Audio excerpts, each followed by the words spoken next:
good, Raider Nation? Welcome in. Welcome to another episode of the Raider Ragu Show. I'm your host, Raider Ragu himself. First off, please share, comment, subscribe on the YouTube channel. Download the audio portion over on podcast wherever you get your podcasts. I should say over on Apple Podcasts, Spotify, and various other outlets where you get your podcasts. Please download the show. We need that over there on the audio portion. Also, let's not forget our sponsor, shebangboutique.com, SHEE bangboutique.com. Go over there and get your girl some fly. All right. Raiders lose to the Chargers 34-20.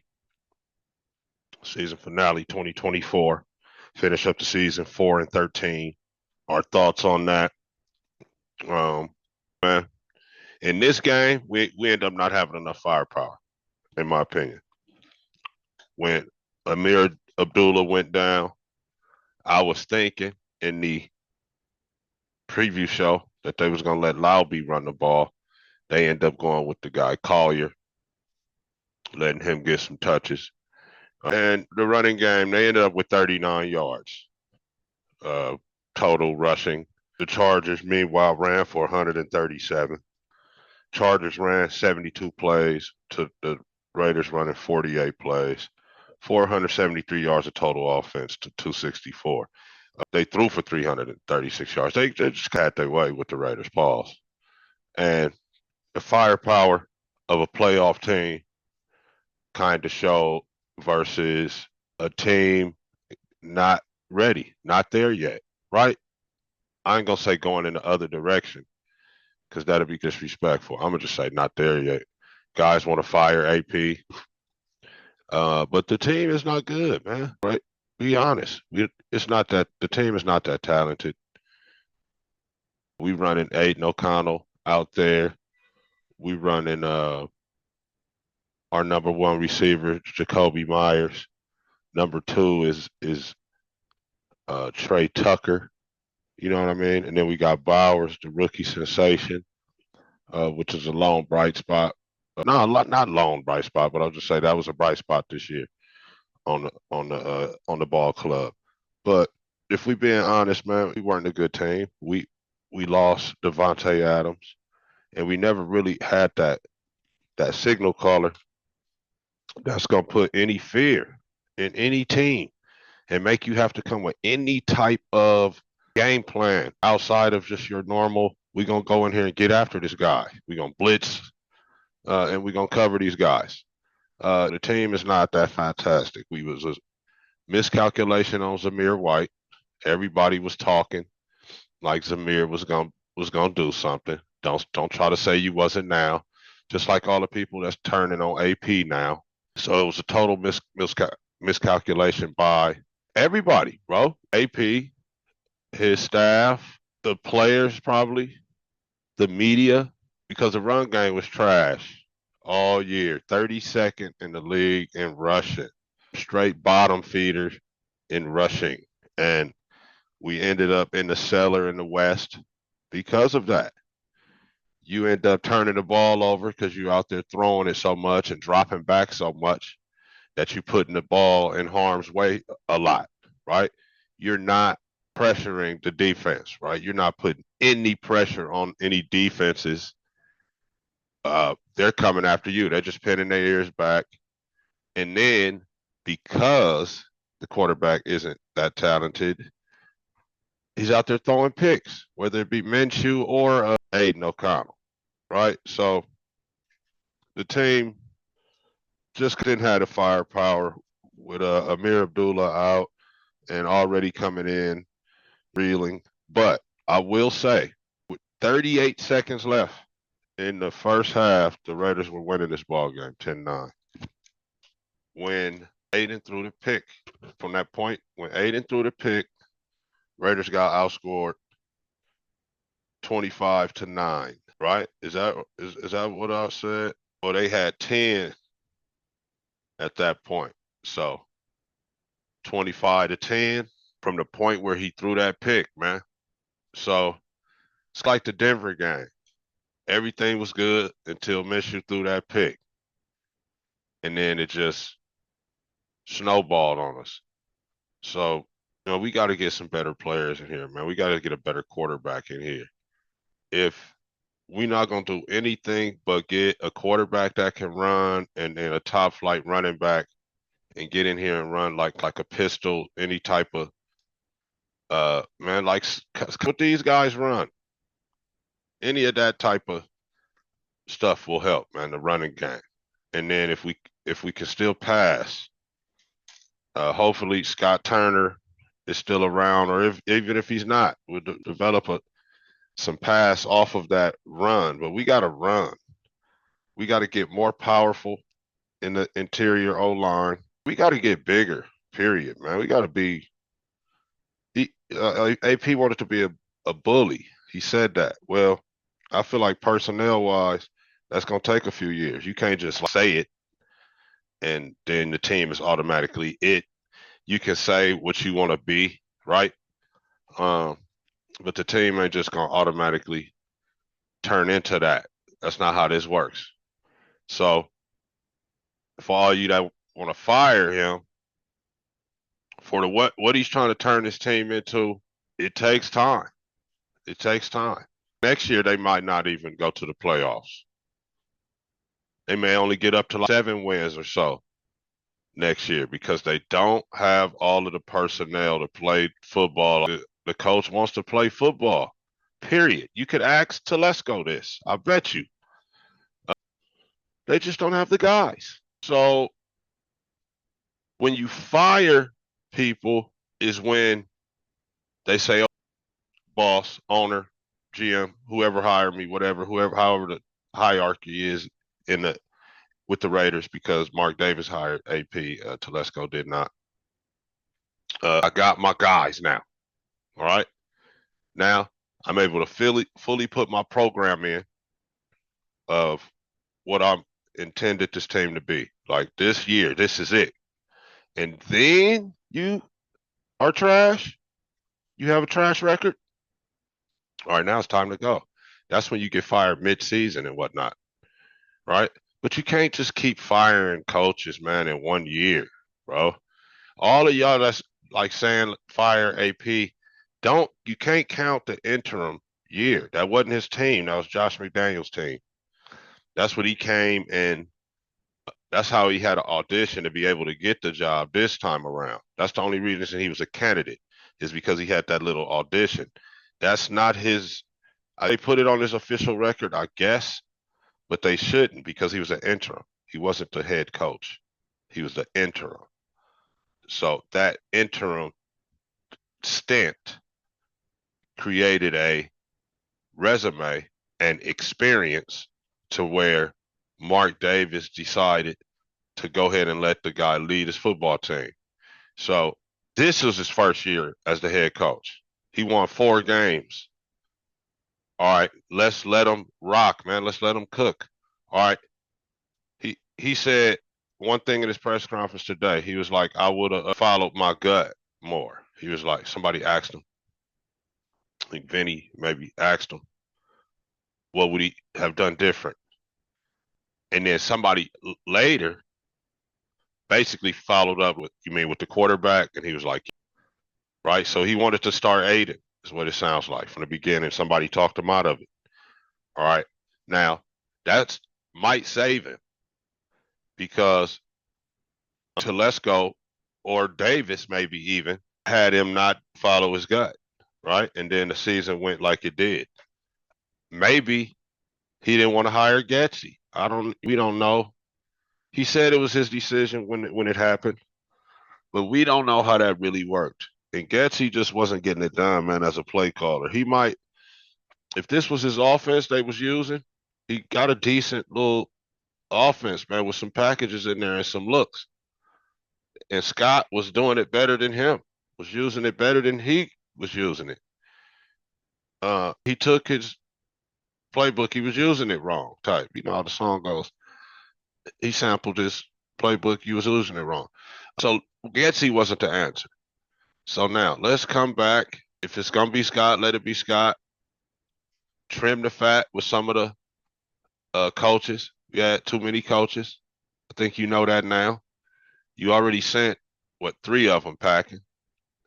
Scangarello, I said from the beginning, was a terrible hire. Getsy, and then the O-line coach that was basically a poser, right?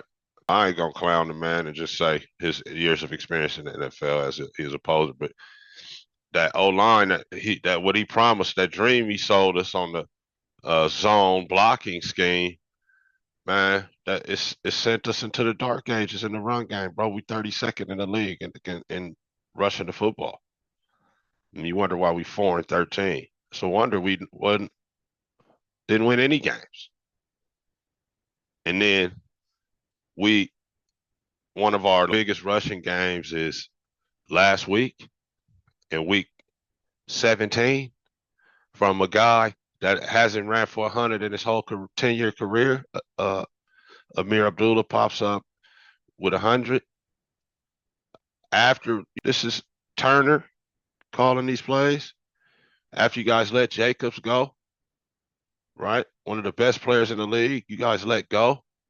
And then left us with Zamir White and Madison to the point where we ended up with Amir Abdullah, right?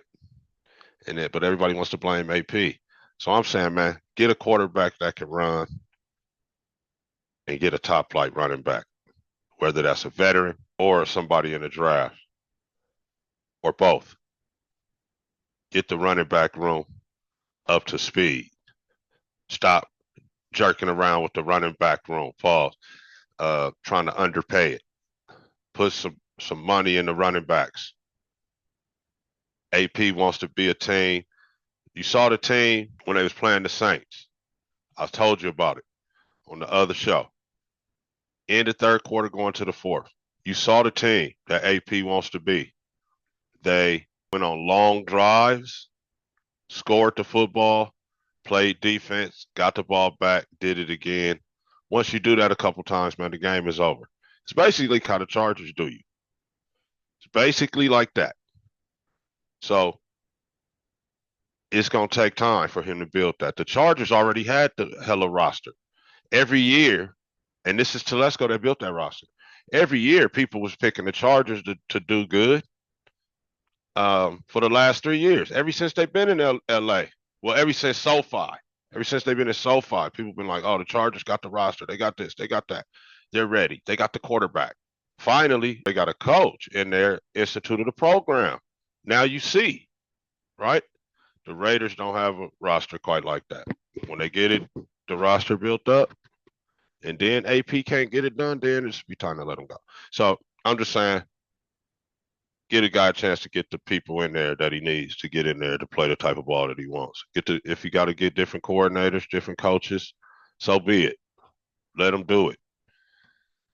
I got to recognize some people, man. So first of all, when in doubt, get the Rock to Brock. Brock ended up having, what was it? Hours, 4 catches for 50 yards and a touchdown. Finishing the season with 112 catches for 1,194 yards and 5 touchdowns. That's the most catches in the league for a rookie. So he led all rookies in catches. Trey McBride, shout out to him, the tight end from Arizona, had 111. And Malik Neighbor, shout out to Malik in New York, had 109. But Brock led all rookies in receiving, all right? And he is the all-time single season Raider leader in catches with that 112. He surpassed Darren Waller, who had, I think, 107, so he took it up to 112. I think Waller had 106. He had passed it with 107. He took it up to 112. So shout out to Brock, great rookie year. Why not Brock as far as the rookie of the year goes? We know they're going to give it to a quarterback, though, but I had to say it. When in doubt, get the Rock to Brock. And why not Brock for the rookie of the year? Also, my main man, Jacoby Myers. For the ball game, he had 9 catches for $123 and a tud. Remember, he needed 96 yards to coming into the game to get his first 1,000-yard season of his career.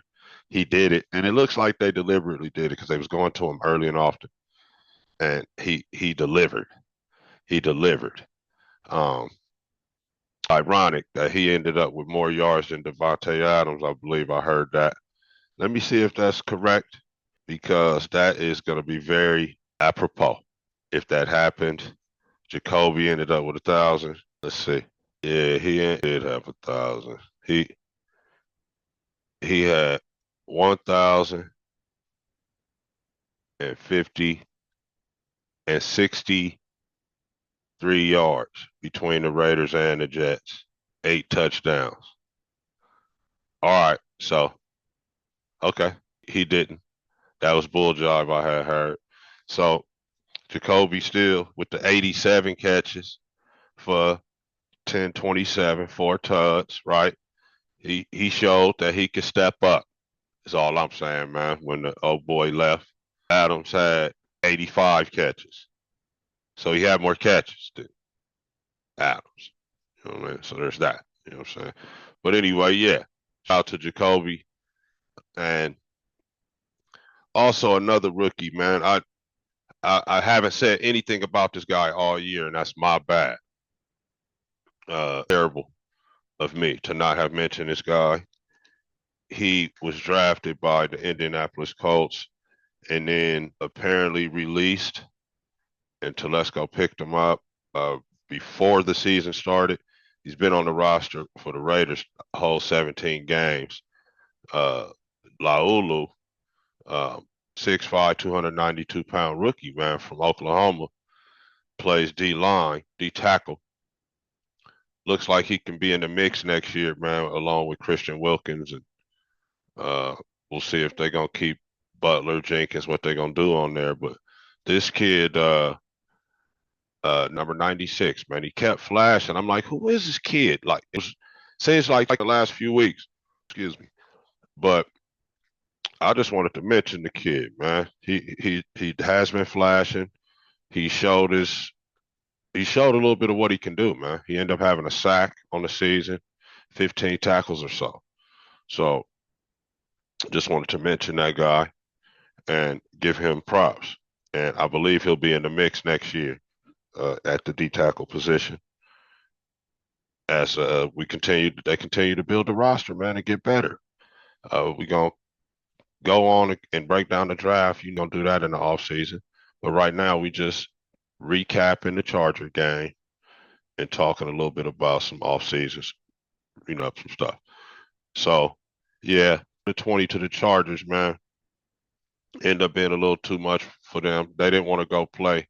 Dude didn't want to go play his brother in the cold, so they gave us their best effort and came up short against them. We not quite a playoff team, and they showed us that. So, that with them. Now, and I wanted to shout out those other rookies, talk about all the stats from the game. Now, it is the next day after the game, 6 in the evening, 24 hours plus after the season, after the final game of the season. If you was gonna fire the coach, what are you waiting on? Right? If you knew you was gonna fire him, what are you waiting on? So you mean to tell me that you're still thinking about it? What I think is he's made it through, man. He's going to continue to AP. That is, I'm saying Antonio Pierce, is going to continue to be the head coach of the Las Vegas Raiders. And I think it's the right decision. You have to keep some continuity. He has the players' attitudes in the right direction. He lost a lot of games, yeah, but he didn't have a lot of what he would have wanted to start this season with, plus some injuries. The Malcolm Kuntz injury was big. Pause. Then they end up, with Devontae. He's a first-year coach, bro. Nobody, no other coach. You guys were like, let's get out of here in the first year. Dennis Allen got what, like 3. Josh McDaniels got the whole season, and he took a team that was a playoff team and only won 6 games, blamed the quarterback, and then came back with even trasher quarterbacks. That's what got him fired, bro. Nobody was saying fire him. Oh, he's the worst coach. He's atrocious. Oh, he does nothing. Well, nobody saying nothing about them other bad, terrible ass coaches, man. Dennis Allen just got fired again from the Saints. All right. When Gruden took over the team, Jack Del Rio's team wasn't that bad. They went to the playoffs 2 years before that, before Jack lost the team or whatever had happened in that year in 2017. When Gruden took over the team, they was immediately trash. Wasn't nobody saying get rid of Gruden. So if if it's just because you guys don't know what you're talking about football, that's one thing, man. But if it's something else, man, y'all need to check yourselves with that and sit back and relax, man, and let the man try to do what he envisioned. And it takes time. If it was easy, everybody would just change coaches and start winning. You know what I'm saying? It doesn't work like that, man. It's not Madden. It's not high school where you could just go get all the good kids, all the big kids, pause, all the best kids want to come play because you this coach that everybody wants to play for. And now you got the big and best team. It don't work like that in NFL, bro. It takes time. Telesco just got here. He had one draft. They got rid of guys that could have been here and helped. Devontae Adams ended up leaving. Malcolm Kuntz got hurt. Come on, man. So as of right now, he ain't get fired, man. Well, I think he's gonna be here. Stuff is gonna change. Maybe some of the other coaches won't be here. I think I know for sure PG is not under contract right now, so he's probably trying to field calls to see if anybody gonna give him a call for a head coaching job. Or maybe he wants to go be a coordinator somewhere else. I don't know. But a lot of stuff's gonna change. So as soon as I push stop on this, something might change. Just talking about. Mike Davis fire AP or something by the time get off of here. But it being over 24 hours later already, I don't see it happening. I don't see it happening. I don't think he's gonna get fired. Let me just make sure that ain't nothing happen. Check my feed. So yeah, man, nothing. Hours later, over 24. So yeah, AP, we with you, man. I think you made it through. Uh, let's get better. Raiders end up 4-13, wrap up the 2024 campaign. We will be here all off season though on the Raider Ragu show, breaking down everything, man. Film, the draft, film on players in the draft. Um, you know, pod discussions, all kind of stuff, man. We'll be here for you in the off season. So, fear, man. Raider Ragu is here for you in the off season, man. It's sad, I know. Season is over. Thanks for rocking with us. We had a good year on the Raider Ragu show. / they follow from burners. We appreciate y'all rocking with us and stay tuned, man. The best is yet to come. We're about to be bigger and better in 25. So, how your boy do it, man. I ain't gonna hold you. Just win, baby. Peace.